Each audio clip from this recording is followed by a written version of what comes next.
2026년도 새해가 밝아왔습니다. 그리고 새해 첫 주일을 이렇게 여러분들과 함께 예배할 수 있어서 너무나도 감사드립니다.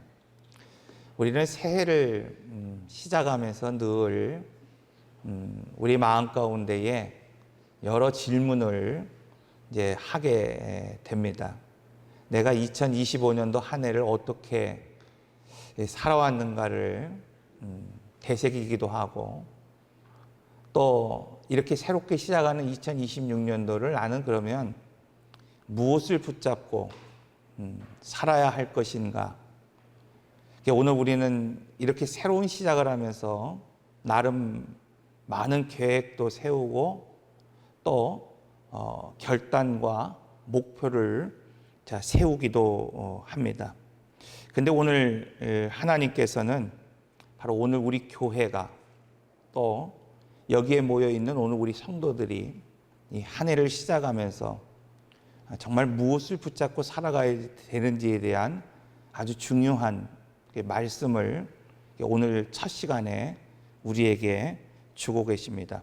그것은 바로 용서입니다. 2026년도 총회 우리 교단의 표어가 바로 용서, 사랑의 시작입니다 라고 하는 표어입니다. 역시 이 표어에 맞춰서 오늘 우리 교회도 용서, 바로 그것이 사랑의 시작이라고 하는 표어를 가지고 이 올 한 해를 우리도 시작하려고 합니다. 이 표어는 그냥 단순히 그냥 어떤 우리의 신앙의 덕목을 이야기하고 있는 것이 아니라 바로 이 시대가 반드시 붙들어야 할, 더 나가서 이 시대의 하나님의 공동체가 반드시 붙잡아야 할 그런 복음의 핵심이다, 이렇게 말할 수 있습니다. 여러분, 사랑이라고 하는 것은 결국 감정으로 시작하는 것이 아닙니다. 사랑이라고 하는 것은 용서에서 시작됩니다. 그러므로 용서 없는 사랑은 말만 남기게 되는 것이고, 또 용서를 외면한 신앙은 쉽게 누군가를 정죄하게 되는 거예요. 그래서 사랑이라고 하는 이름으로 시작한 공동체에서, 그 가정에서, 그 자녀와 또 부모와의 관계 속에서도 여러분, 실제적인 사랑이 외면되고 또 빠져버리면 그 공동체는 사랑의 공동체가 아니라 외면하고 또 이렇게 무엇인가 비난하고 비판하는 그런 공동체로 남을 수밖에 없습니다. 오늘 본문의 말씀을 보면 베드로는 예수님에게 이런 질문을 합니다. 만약 형제가 나에게 죄를 범했다고 한다면 몇 번이나 용서를 해야 되겠습니까? 여러분, 오늘 우리가 살아가면서 늘 어떤 공동체 안에서 내 마음 가운데에 던져지는 질문이기도 합니다. 베드로는 예수님에게 7번을 용서한다고 한다면 넉넉하지 않겠냐고 묻고 있습니다. 여러분, 사실 누군가 정말 혐오스러울 만큼, 아니 나에게 어떤 큰 상처를 그 준 사람을 단 한 번이라도 용서한다고 하는 것, 그 사실은 말처럼 쉬운 일이 아닙니다. 그럼에도 불구하고 7번이라고 하는 그 많은 횟수를 용서할 수 있다고 한다면 넉넉하지 않겠냐, 지금 베드로는 예수님에게 묻고 있는 것입니다. 그런데 예수님의 대답은 우리의 상식을 뛰어넘는 말씀을 하고 있습니다. 그것은 7번뿐만 아니라 70번까지도 용서해야 한다라고 하는 말씀입니다. 여러분, 사실 이 말씀은 우리가 생각할 때는 불가능한 그런 말씀이 아닌가 하는 생각을 가지게 됩니다. 그렇다고 한다면 예수님께서 오늘 우리에게 주신 이 말씀은 어떤 말씀일까요? 이것은 단지 그냥 숫자로 계산된 이야기를 하고 계신 것이 아닙니다. 오늘 우리가 용서할 때 그것을 계산하며 오늘 우리가 용서할 것이 아니라 오늘 우리는 계산하지 말고 용서할 수 있어야 된다는 말씀을 주고 있습니다. 그러므로 이 말씀 앞에 우리는 다시 질문해야 됩니다. 2026년을 시작하는 이 시점에 우리 교회는 무엇을 선택해야 되는지, 또 오늘 우리 성도들은 어떤 삶의 자세와 태도를 가지고 이 지역을 살아내야 되는가. 자, 오늘 말씀을 통해서 그 길을 함께 붙잡고자 합니다. 첫째, 오늘 우리는 모두 용서받은 사람이라는 사실 위에 서 있다는 것을 결코 잊지 않아야 됩니다. 사랑하는 성도 여러분, 우리가 용서를 말하기 이전에 반드시 오늘 우리가 기억해야 될 한 가지는 허물과 죄악 가운데에 여전히 죽을 수밖에 없는 우리를 하나님께서 독생하는 아들 예수 그리스도를 통하여 아무런 조건 없이 오늘 우리를 용서하셨다는 사실입니다. 이것이 복음입니다. 이것이 하나님의 사랑이라고 오늘 우리에게 말씀하고 있습니다. 오늘 우리가 하나님 앞에 어떤 의로움이 있었기 때문에 우리를 용서하신 것이 아닙니다. 아니, 오늘 우리가 어떤 회개할 만한 어떤 포지션을 가지고 있었든지 아니면 내가 회개할 어떤 마음이 있었기 때문에 하나님이 오늘 우리를 긍휼히 여기시고 그 아들을 십자가에 못 박아 죽일 만큼 오늘 우리를 용서하셨고 사랑하신 것이 아니라는 사실입니다. 우리가 여전히 죄 가운데 있을 때, 오늘 우리가 여전히 하나님을 향하여 나가고자 하는 마음이 없을 그때에 하나님께서는 그 암흑과 같은 오늘 그 시대에 빛으로 오셨고 우리에게 오셨고 오늘 우리를 구원해 주셨다는 사실입니다. 여러분, 그것은 바로 하나님의 사랑 때문이었습니다. 그리고 그 십자가가 바로 그 사랑을 오늘 우리에게 분명하게 입증하고 있습니다. 예수님은 회개한 사람들을 위해 이 땅에 오신 것이 아니라 십자가에 못 박으라고 외치고 있는 그 군중을 위해서도 십자가에 못 박히며 그들을 용서하시기 위하여 이 땅에 오셨습니다. 그런데 오늘 우리는 어떻습니까? 하나님께 받은 그 용서를 오늘 우리 스스로는 은혜라고 말하고 있습니다. 여러분, 오늘 우리 중에 누구든지 오늘 우리를 죄악 가운데 구원해내신 그 하나님, 내가 정말 하나님 앞에 의로운 존재가 아니었음에도 불구하고 나를 구원해내신 그 하나님을, 그 사랑을 오늘 우리는 은혜라고 고백하고 있습니다. 그런데 오늘 우리는 사람을 향한 용서에는 너무나 많은 조건을 붙이며 살아가고 있습니다. 그 사람이 먼저 사과하지 않았기 때문에 나는 용서할 수 없다는 거예요. 한두 번 실수가 아니기 때문에 나는 그 사람을 용서할 수 없다는 것입니다. 도저히 용서할 만한 그런 사안이 아니기 때문에 용서할 수 없다는 겁니다. 어쩌면 이런 말들이 오늘 우리가 살아가는 여러 시간 속에서 여러분, 오늘 우리의 마음 가운데 너무나 자연스럽게 나오는 말들입니다. 그러나 성경은 오늘 우리에게 분명하게 질문하고 있습니다. 너는, 그렇다고 한다면 너는 어떤 조건을 가지고 용서를 받았느냐는 거예요. 오늘 우리 역시 여러분, 조건 없이 용서받지 않았느냐 묻고 있습니다. 이처럼 용서는 하나님 앞에서 내가 어떤 존재인지를 다시 기억하는 여러분 신앙의 고백이라는 것을 알아야 합니다. 그래서 내가 용서받은 사람이라는 사실을 잊는 순간 여러분, 오늘 우리는 누구든지 쉽게 누군가를 판단하고 정죄하고 심판하곤 합니다. 그러나 오늘 우리가 은혜 받은 사람이라는 사실을 잊지 않는다고 한다면 오늘 우리도 역시 누군가를 쉽게 정죄하지 못합니다.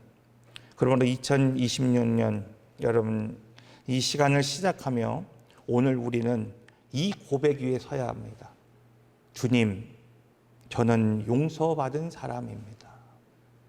아무런 조건 없이 하나님의 은혜로 나는 용서받은 사람입니다. 이것 위해서 오늘 우리의 인생이 세워져야 된다는 사실입니다. 두 번째, 교회는 그러므로 이 시대에 용서와 사랑을 시작하는 공동체가 될 수 있어야 됩니다. 오늘날 우리는 갈등이 일상화된 시대를 살아가고 있습니다.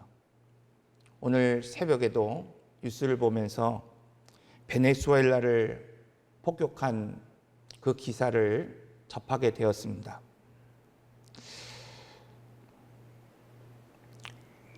명분이 없는 전쟁이 어디 있겠습니까마는 오늘 우리는 상식선에서 이 전쟁이 무엇 때문에 시작됐는지를 잘 알고 있을 것입니다. 여러분, 그 하루 무려 1시간 반이라고 하는 그 시간 동안 100여 명의 사람들이 무참하게 죽어버렸습니다. 이유도 없어요. 왜 죽었는지도 알지 못한 채 그냥 죽어버렸습니다.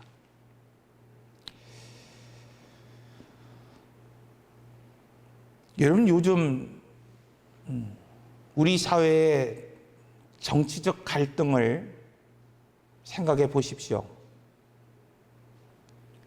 오늘 우리가 살아가고 있는 그 삶의 자리에서 이웃들과의 어떤 관계를 생각해 보십시오.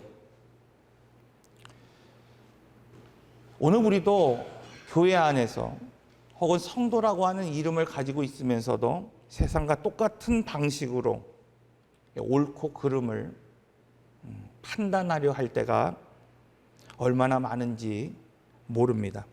그러나 교회는 세상과 같은 방식으로 갈등을 해결하는 공동체가 되어서는 안 됩니다. 교회는 옳고 그름을 따지기 이전에 관계를 지키는 공동체가 되어야 됩니다.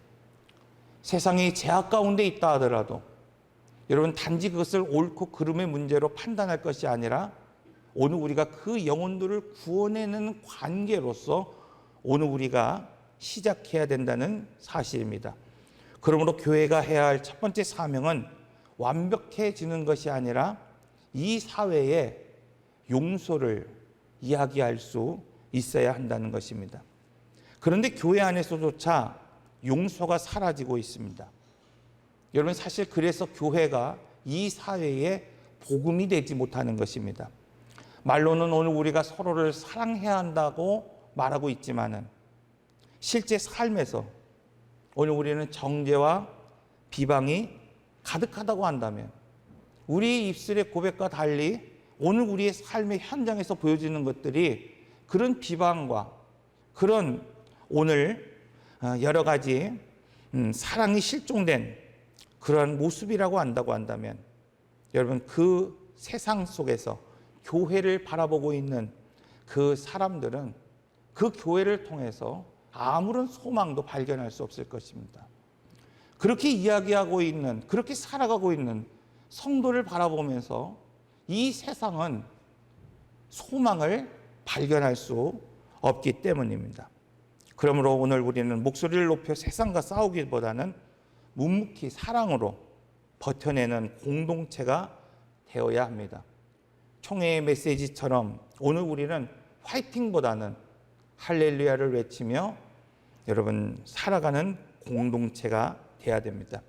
이것은 현실을 외면하다는 말이 아니라 복음의 방식으로 현실을 살아내야 한다는 말씀입니다.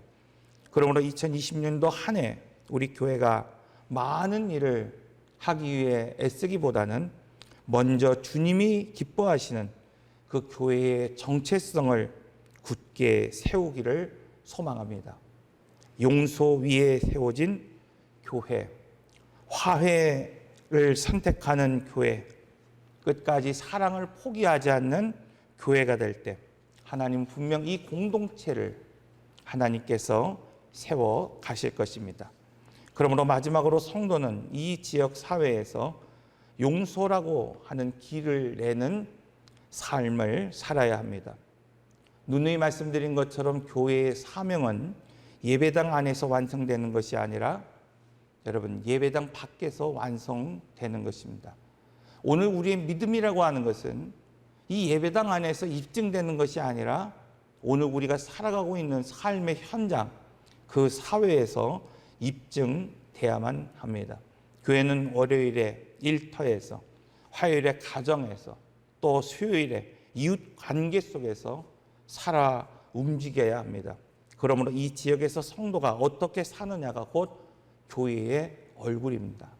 여러분, 교회를 아름답게 치장한다고 해서 그것이 오늘 우리의 얼굴이 아니라 우리가 이 교회에서 그 이웃들을 어떻게 대하고 어떻게 사랑하고 어떻게 나누느냐가 바로 교회의 얼굴입니다. 이 지역을 여러분 우리가 살펴보십시오. 이 추자도라고 하는 이 지역, 여러분들이 입술로 늘 이야기하는 이 지역을 오늘 우리가 생각해 보십시오. 이 지역이 얼마나 지쳐 있습니까? 여러분, 이 지역에 살고 있는 사람들이 얼마나 힘들어하고 있습니까? 경제적으로 물고기가 잡히지 않고 여러분 여러 가지 일거리가 없어서 힘들어하는 그런 사람들이 얼마나 많이 있습니까? 요즘은 뭐 배가 떠지 않고 여러 가지 상황 가운데에 어려움에 놓인 그런 이웃들이 얼마나 많은지 모릅니다. 정서적으로도 여러분 사실 안정되지 못한 여러 가지 모습들이, 열악한 모습들이 얼마나 많이 있습니다. 그래서 여러분 말 한마디에도 쉽게 상처받고 또 작은 것 하나에도 오해받는 지역이 바로 이 지역이 아닌가 하는 생각을 가지게 됩니다. 그렇다고 한다면 이런 시대 속에서 여러분 이런 지역에 오늘 우리 교회는 또 오늘 우리 성도들은 무엇을 해야 할까? 성도는 이 지역에서 용서를 연습할 수 있어야 됩니다. 여러분 오늘 우리가 속한 일터에서 때로는 힘든 일이 있습니까? 어려운 일을 오늘 우리가 있습니까? 즉각적으로 오늘 우리가 반응하지 말고 가정에서 반복되는 갈등이 있습니까? 어려울수록 여러분 남편을 탓하고 아내를 탓하고 가족을 탓하며 여러분 사랑을 포기하지 말고 그 관계를 포기하지 말고 이웃과의 다툼 앞에서 여러분 끝까지 난 저 사람을 끝까지 난 용서할 수 없다고 여러분 미워하지 말고 먼저 인사할 수 있는 사람이 되십시오. 여러분 먼저 손을 잡을 수 있는 사람이 되십시오. 그것이 바로 복음입니다. 말을 줄이고 여러분 느껴진 대로 즉각적으로 판단하지 말고 상대의 사정을 한 번 더 헤아리는 것, 그것이 바로 용서의 시작입니다. 그러므로 이 지역에서 성도가 해야 할 일, 여러분 그것은 세상보다 한 박자 좀 느리게 화를 내고 한 걸음 더 먼저 여러분 이해하는 삶을 사는 것입니다. 물론 이 길이 쉽지 않습니다. 그러나 그 어려운 길이 바로 복음이라고 오늘 우리에게 말씀하고 있는 겁니다. 예수님께서 십자가를 선택하신 이유가 무엇입니까? 여러분 그것은 복음을 이루기 위한 가장 쉬운 길이 아니라 생명을 살리기 위한 여러분 가장 우선된 길이었기 때문입니다. 여러분 오늘 우리도 마찬가지입니다. 오늘 우리가 주님의 뜻이라고 하는 것을 선택해 나갈 때 그것이 가장 쉬운 길이기 때문에 예배당에 나오고 신앙생활하는 것이 아니라 오늘 우리가 생명을 살리기 위해 한 걸음 나가고 어렵더라도 용서할 수 있는 그 길을 선택해 나가는 것, 이것이 바로 제대된 삶이라고 말할 수 있습니다. 우리가 이 지역에서 용서를 선택할 때 하나님의 나라는 조용하지만 분명히 이곳에 임할 수 있을 것입니다. 세상의 사람들은 여러분 우리 추강교회를 바라보면서 그 교회가 어떤 교회라고 평가할 수 있을 것입니다. 그 교회는 참 그리스도인이 있는 교회이고 그곳에는 복음이 있고 그곳에는 하나님이 있다라고 말할 수 있을 것입니다. 여러분, 용서가 자연스러운 일이라고 한다면, 누구나 할 수 있는 일이라고 한다면 예수님께서는 굳이 70번이라고 하는 숫자를 오늘 우리에게 말씀하지 않으실 것입니다. 그러나 이 명령은 여러분 오늘 우리에게 부담이 아니라 약속입니다. 오늘 우리가 하나님의 말씀 앞에 순종하며 계산하지 아니하고 용서할 수 있다고 한다면 하나님이 오늘 우리에게 더 큰 은혜로 오늘 우리에게 베풀어 주시겠다고 하는 약속입니다. 성경은 오늘 우리에게 용서하는 기쁨이 더 크다고 말씀하고 있습니다. 오늘 우리가 허물과 죄악 가운데 죽은 오늘 우리를 살리신 그 하나님의 은혜가 얼마나 감사합니까? 그러나 오늘 우리가 주님의 뜻을 따라서 오늘 우리도 누군가를 한번 용서할 수 있다고 한다면 여러분 그 기쁨은 말할 수 없이 크다고 말하고 있습니다.